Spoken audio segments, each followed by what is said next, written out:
and one of the most often visited by travelers to the area. It is a place of beauty and majesty, but can also be filled with danger. The sheriff's office frequently has every officer occupied whenever the area is filled with tourists. This is especially true on the 4th of July weekend. Better bring in the volunteers as well. Many of the people who work to ensure the safety of the region's visitors are volunteers who do the job out of sheer love for helping others. One such volunteer was Sam Mitchell. Sam was enjoying the morning alone with his wife, Connie. By the way, your mom called while you were washing up. She said your dad's going to go ahead and drive straight through. So they'll probably be here about 6 tonight. Nothing like a 1,000-mile drive to get his blood pumping. Sam, you've got to help me decide what to cook for them.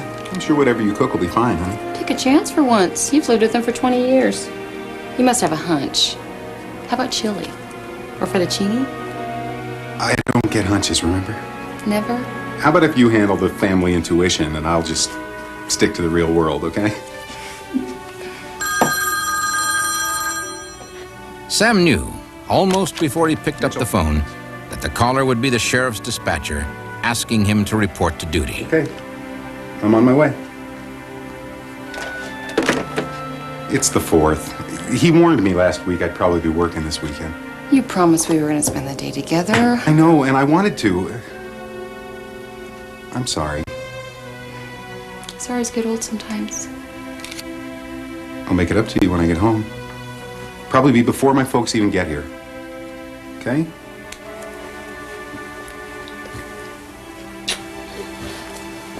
Call me if you're going to be late. Okay. Sam liked to base his decisions on facts. He did not believe in following vague hunches.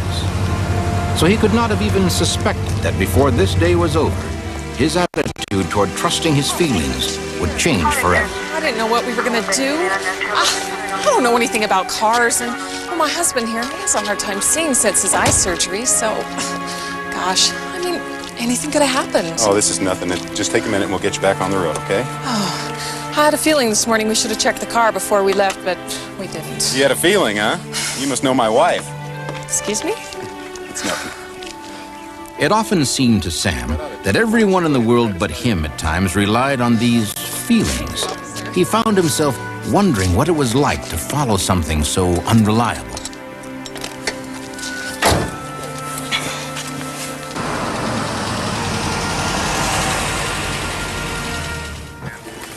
Hi, Charlotte. Sorry I'm late. Sam? There's a station wagon overheated out on I-40, so I stopped to help him out. That's the job for you.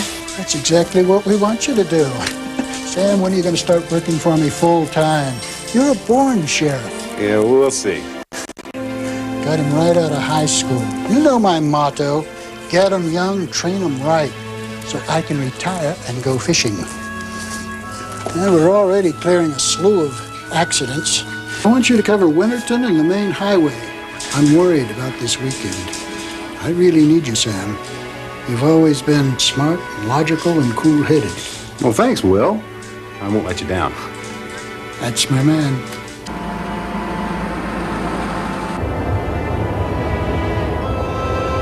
On his way to the busy highway, Sam began to feel a strange sensation, an almost irresistible temptation to steer toward a particular hillside, miles from his assignment. He didn't understand why the spot grabbed his attention. There were occasional fire problems in that area, but today there were no telltale signs of smoke, and yet Sam felt powerfully drawn to an unseen place in the hills. Sam, what's your 20? Just turned off Old Cherokee Trail. Okay, we've got a 1016 in your area. 913 Sequoia Terrace. I'm on the way. Sam wasted no time getting to the address. An urgent dispatch of that kind meant someone needed his help now.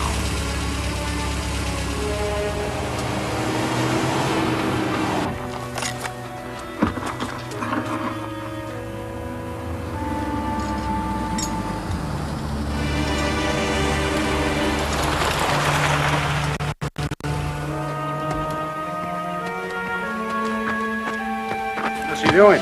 Oh, man, thank you. You're a lifesaver. Her water's broke, the ambulance is tied up. We're all here all alone, and now this tire. You don't look so good. Thanks a lot. The doctor said it'd be real dicey. Karen's had some nasty complications. She might have died if you hadn't come along like you had. Well, you and your baby, we're going to get you somewhere safe and warm real soon. You're both going to be just fine, okay? Can you walk? Yeah, I think so. All right, let's go. Then, even while speeding the young couple toward the hospital, Sam once again felt the powerful sensation that seemed to come from the faraway hillside. Sam promised himself that after today's emergencies were all taken care of, he would drive up to that hillside and find out what was there. But at that moment, there were simply more urgent things to do.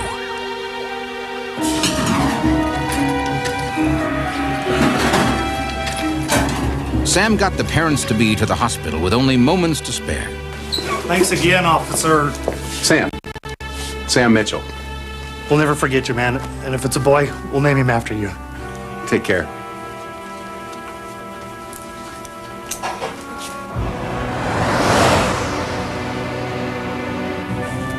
I'm clear, Charlotte. Nothing like helping to usher a new life into the world. Sheriff Cobb says he's holding a cigar for his new midwife. And he also wants you to keep an eye on that New Canyon Road. Roger that. Say, Charlotte, do you ever get the feeling that, you pass someplace and you think maybe you ought to stop there? All the time. Why? Oh, nothing. I was just wondering. Listen, tell Will that I'm gonna head up the old canyon road, okay? Still, in the back of his mind was the almost magnetic pull he had felt from the hillside he had passed earlier. But since the feeling was not based on logic or reason, he decided to try to ignore it.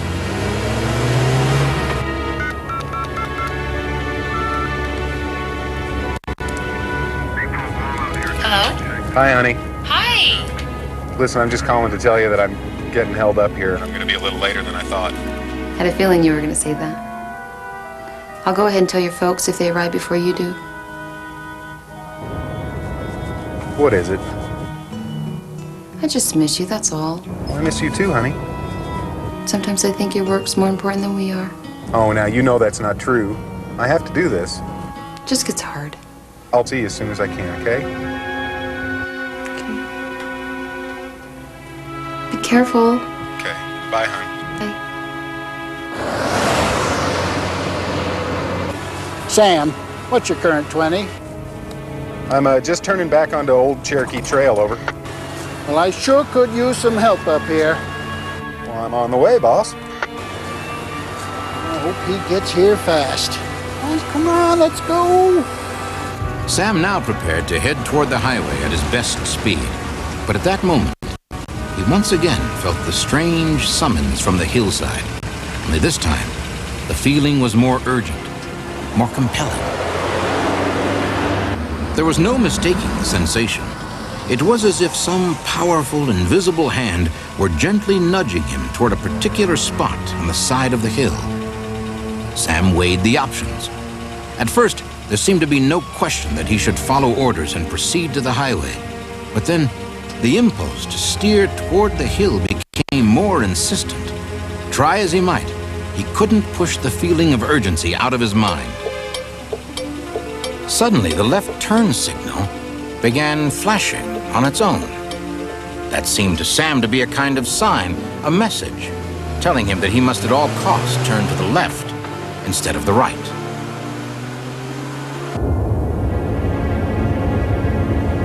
Sam felt certain he was headed for an encounter with something on the top of that hill. But at that moment, he had no idea what it could possibly be. Charlotte, tell the sheriff I'm having some trouble getting to him, but I'll be there as soon as I can. We could really use you, Sam. I know. Just cover for me and I'll be there. Okay. Still following the irresistible pull from the hilltop, Sam turned onto a road just outside the state park, an abandoned mining road that hadn't been used in decades. As he approached the top of the hill, the powerful sensation he had been feeling began to change. It no longer seemed to be an urgent summons, but was now a wave of pain.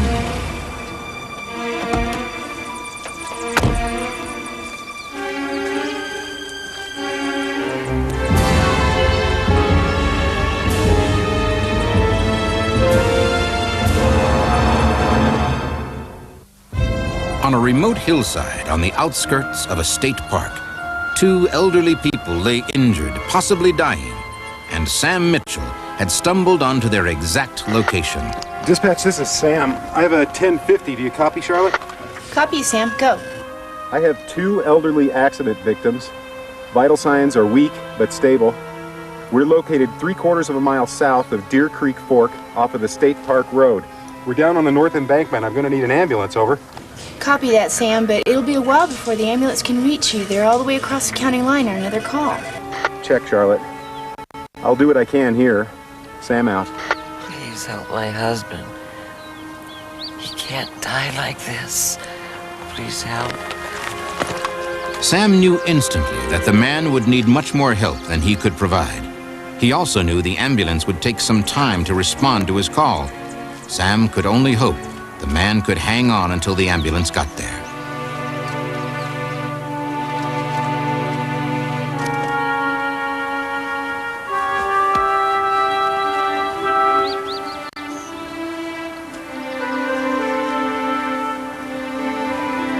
The ambulance might take a while.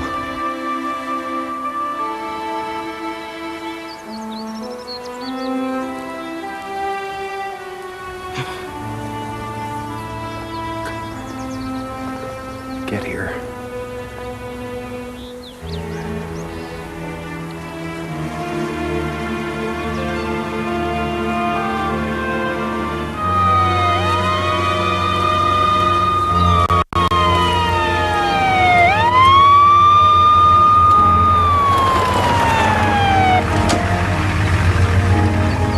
How did you guys get here so fast? What do we got here?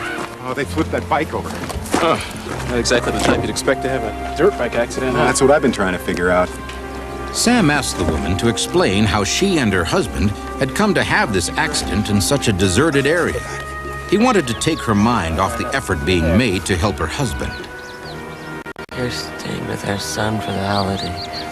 He lives down near the entrance to the park. The family went into town for ice cream. They all spotted that old dirt bike. So you rode it up here? I didn't want to go at first.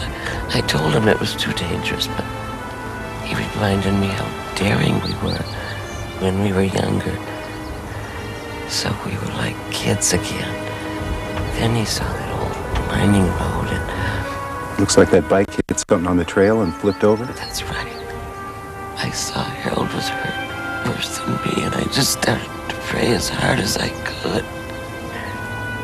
He could have died out here, but you saved us.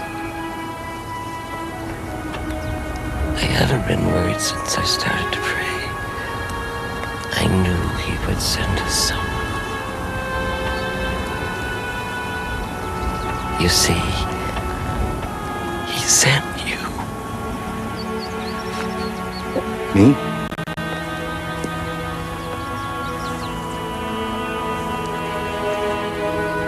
Within a few minutes, the paramedics had moved the old couple into the ambulance, where they could be stabilized for transportation to the hospital. To point the way. I don't know. Well, let me tell you. I think they would have both died of hypothermia if you hadn't arrived in time. Hey, what about you guys? How did you get here so quick? We responded to a call for an accident just down the road. It was a false alarm, so we headed back. And just at the top of this road, we got your dispatch's call. We turned left, and here we are.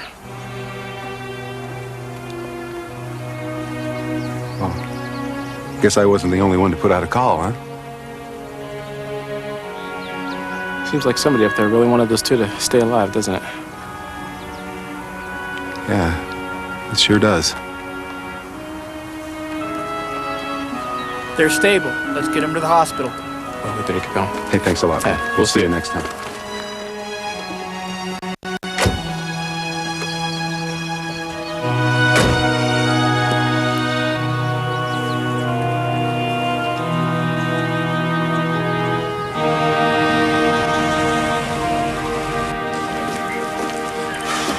Well, I've really enjoyed working here. Sam.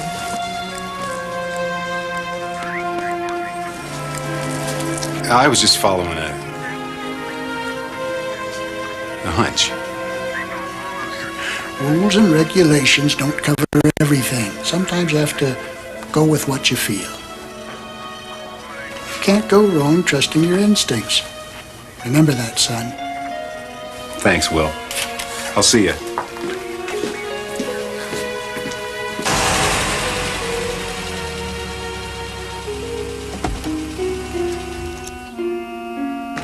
What are you doing here?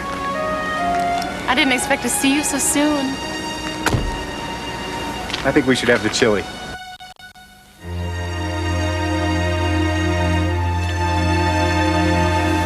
Thanks. I like that. I had a hunch that you would. What? You had a hunch? I've been having them all day. Sam Mitchell, once a man of logic and reason alone, became a different man that day. He had come face to face with an old woman who had reached out to her God in selfless prayer. Miles away, a volunteer officer had been prompted to go to her aid. There was nothing haphazard or coincidental about it. In spite of all logic and reason, he had followed those promptings and discovered that as human beings, we all share responsibilities for one another. Sam Mitchell had always felt the volunteer service he gave was worthwhile, even important. His mountain miracle told him why. He said